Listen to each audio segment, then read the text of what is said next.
Hello बच्चों, welcome to high scoring classes. मैं आपको यहाँ पर क्लास 10th एपी के इंट्रोडक्शन और कुछ एक्स्ट्रा क्वेश्चंस कराने जा रही हूँ। सबसे पहले मैं आपको बताऊंगी सीक्वेंस क्या होता है। डेफिनेशन लिखिए, set of numbers arranged in definite order according to a definite rule is called a sequence. इसका मतलब है आपको नंबर्स का कुछ सेट गिवन होगा, तो वो सेट कुछ अरेंजमेंट में गिवन होगा, यानी कि या तो उनके बीच का गैप इक्वल होगा या कुछ स्क्वायरिंग इक्वल होगी। इस तरीके के कुछ रूल्स उसके अंदर दिए होंगे जो डेफिनेट रूल्स, डेफिनेट ऑर्डर का मतलब है कि एक के बाद एक जो नंबर होगा वही वाले डेफिनेट रूल को फॉलो करेगा, उसको हम सीक्वेंस बोलते हैं। एग्जाम्पल देखो, नंबर 1 दिया है 2, 4, 6, 8, 10। इसके अंदर फर्स्ट टर्म है 2, सेकेंड टर्म है 4, third term 6, fourth term 8 and fifth term 10, और इसी तरीके से आगे नंबर बढ़ते चले जाएंगे। इनके बीच में आप गैप देखो, 4 और 2 के बीच में 2 का गैप, 6 और 4 के बीच में 2 का गैप, 8 और 6 के बीच में 2 का गैप, और 10 और 8 के बीच में 2 का गैप है। तो आप देख रहे हो कि ये क्या चीज चल रही है, एक डेफिनेट ऑर्डर में चल रही है, यानी कि सबके बीच में 2 का गैप आ रहा है। तो इसको मैं इसलिए सीक्वेंस का नाम दूंगी। नेक्स्ट हम एक और लिखी है 1, 4, 9, 16 एंड 25। 1 इसके अंदर देखो गैप इक्वल नहीं है। 4 में से 1 माइनस करूंगी तो 3 आएगा, 9 में से 4 माइनस करूंगी तो 3 नहीं आएगा। इस तरीके से आप देख रहे हो कि इनका सब्ट्रैक्शन इक्वल नहीं आ रहा है। बट इनके अंदर मैं क्या चीज ऑर्डर देख रही हूँ, स्क्वायरिंग चेक करते हैं।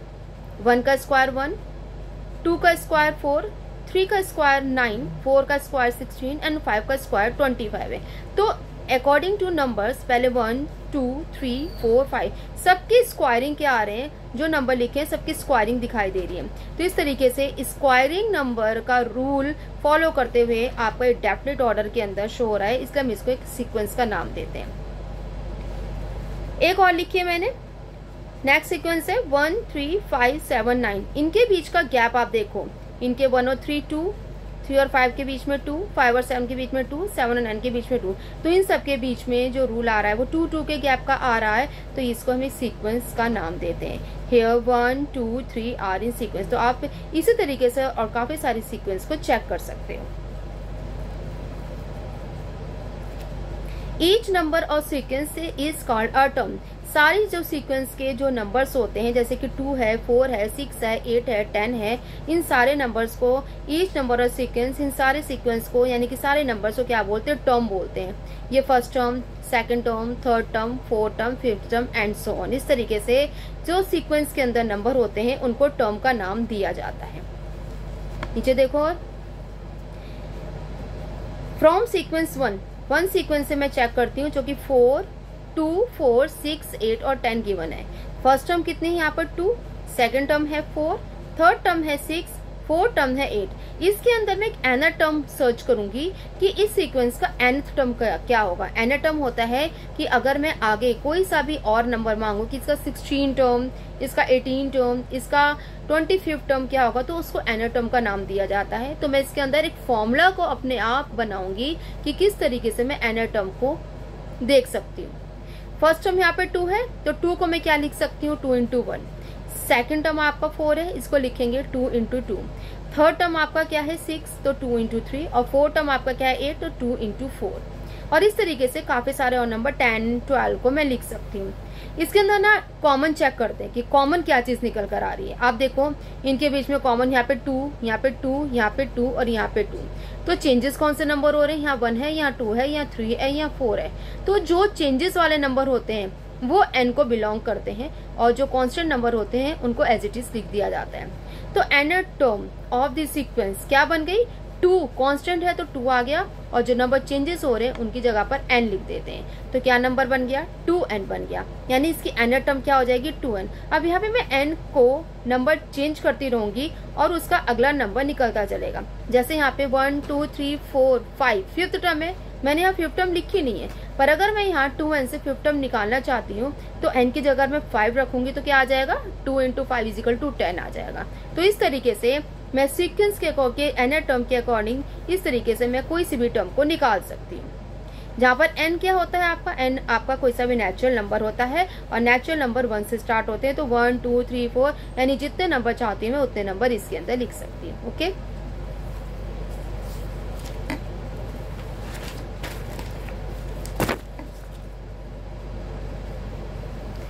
अब मैं सेकंड सीक्वेंस से कुछ आपको बताने जा रही हूँ। Now from the second sequence, वो आपको गिवन है 1, 4, 9, 16 एंड 25। फर्स्ट टर्म यहाँ पर कितनी है 1, सेकंड टर्म है 4, थर्ड टर्म है 9 और फोर्थ टर्म है आपकी 25। इसके अंदर चेक करते हैं कि यहाँ पर n क्या चीज निकलेगी। यहाँ पर 1 को लिखेंगे 1 इंटू 1, 4 को लिखेंगे 2 इंटू 2, 9 को लिखेंगे 3 इंटू 3 और ये 25 को लिखा जाएगा 5 इंटू 5। तो एंड टर्म यहाँ पर क्या है, आप देखो नंबर का रिपीटेशन हो रहा है 1 into 1, 2 into 2, 3 into 3, 5 into 5, number का यहाँ पे रिपीटेशन हो रहा है। तो यानी कि पहले वाली नंबर भी क्या हो जाएगी n और दूसरी वाली नंबर भी क्या हो जाएगी n, क्योंकि देखो इनमें कोई सा भी नंबर कांस्टेंट नहीं है। अगर यहाँ पे कांस्टेंट कोई नंबर होता यानी कि सब में सेम आ रहा होता तो उसको यहाँ पर लिख दिया जाता, बट फर्स्ट ये 1, 2, 3, 5 भी चेंज है और अगला 1, 2, 3, 5 भी सब चेंज है, इसलिए हम इसको n इंटू एन यानी कि n स्क्वायर लिख देंगे, जहाँ पर n क्या है नेचुरल नंबर। तो एन टर्म आपकी क्या आ गई, यहाँ पे n स्क्वायर आ जाएगी। थर्ड सीक्वेंस का भी मैं आपको एन टर्म निकालना सिखाती हूँ। थर्ड सीक्वेंस है आपकी 1, 3, 5, 7, 9 है। फर्स्ट टर्म कितनी है 1, second term 3, third term 5, fourth term 7, fifth term कितनी है आपकी 9। तो इसके अंदर हम देखेंगे कि किस तरीके से इसको शो करा जाता है। 1 को लिखेंगे 2 इंटू 1 माइनस 1, देखो 2 इंटू माइनस 1 कितना होगा, 2 1 से 2 minus 1, 2 minus 1 is equal to 1। Third को लिखेंगे 2 इंटू 2 माइनस 1 तो 4 माइनस 1 यानी कि 3। फिफ्थ को लिखेंगे 2 इंटू 3 माइनस 1 तो 6 माइनस 1 5। 7 को लिखेंगे 2 into 4 minus 1 then 8 into minus 1 is equal to 7। And fifth term है आपकी 9 तो 2 इंटू 5 माइनस 1 तो 10 माइनस 1। ओके, तो ये 10 माइनस 1 इज इक्वल टू 9। ठीक है, अब इसकी एनर टर्म देखो, मैंने तुमसे कहा था कि कांस्टेंट नंबर को ऐसे लिख दिया था। इसके अंदर कांस्टेंट क्या आ रहा है 2 2 2 2 2, सबके अंदर 2 आ रहा है तो 2 को मैंने लिख दिया। चेंजेस कहाँ हो रहे हैं 1 2 3 4 5, तो जो नंबर चेंजेस हो रहे होते हैं वहाँ पे n लिख दिया जाता है और आगे इसको ऐसे लिख दिया जाता है। तो आपकी एनर टर्म क्या आ गई 2n माइनस 1। ओके,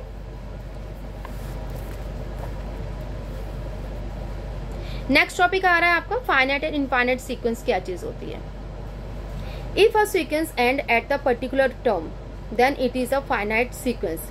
कह रहे एक सीक्वेंस ऐसी जिसका एंड होता है यानी कि डॉट डॉट डॉट डॉट नहीं लगे होते, उसको क्या बोलते हैं, उसको फाइनाइट बोलते हैं। जैसे यहाँ पे आपकी जो नीचे गिवन है सीक्वेंस 2 4 6 8 10 डॉट डॉट डॉट 21, इसकी आपको लास्ट टर्म दिख रही है यानी यहाँ पर एंड है सीक्वेंस, तो इसको क्या बोलेंगे फाइनाइट सीक्वेंस बोलेंगे। If a sequence does not end at a particular term, then it is a infinite sequence. अगर कोई सीक्वेंस एंड नहीं होती है तो इसको इनफाइनाइट बोला जाता है। एग्जाम्पल है 2 4 6 8 डॉट डॉट डॉट, इसमें कोई एंड का नंबर नहीं गिवन है, इस हम इसको इनफाइनाइट बोलेंगे। क्लियर हो गया यहाँ तक। इसी टाइप के मैं आपको कुछ क्वेश्चन यहाँ पे समझाने जा रही हूँ। फर्स्ट एग्जाम्पल आपको गिवन है, ये एनसीईआरटी के नहीं है, एक्स्ट्रा क्वेश्चन है ये। Write the nth term of the sequence. आपको इसकी क्या निकालनी है, एनर टर्म निकालनी है। मैंने आपको अभी इसमें बेसिक में क्लियर कराया था कि एनर टर्म निकालने के लिए हमें इस नंबर को जो टर्म होते हैं उनको ब्रेक करना पड़ता है। जैसे यहाँ पे फर्स्ट टर्म कितनी है 3, सेकेंड टर्म है 5, थर्ड टर्म है 7, फोर्थ है 9, फिफ्थ है आपकी 11। इसको ब्रेक कैसे करेंगे, 3 को कैसे लिखेंगे 2 इंटू 1 प्लस 1, 5 को लिखेंगे 2 इंटू 2 प्लस 1, 7 को 2 इंटू 3 प्लस 1, 9 को 2 इंटू 4 प्लस 1 एंड 11 को लिखेंगे 2 इंटू 5 प्लस 1। आप इसमें देख रहे हो कि एक कांस्टेंट नंबर निकल कर आ रहा है 2, आगे लास्ट में प्लस 1 प्लस 1 प्लस 1 सब में सेम आ रहा है। चेंजेस क्या हो रहे हैं 1 2 3 4 5 हो रहे हैं। तो यहाँ पर एनर टर्म क्या शो हो जाएगी, nth term of the given sequence is equal to 2 into n plus 1 that is 2n plus 1। Okay, it's clear.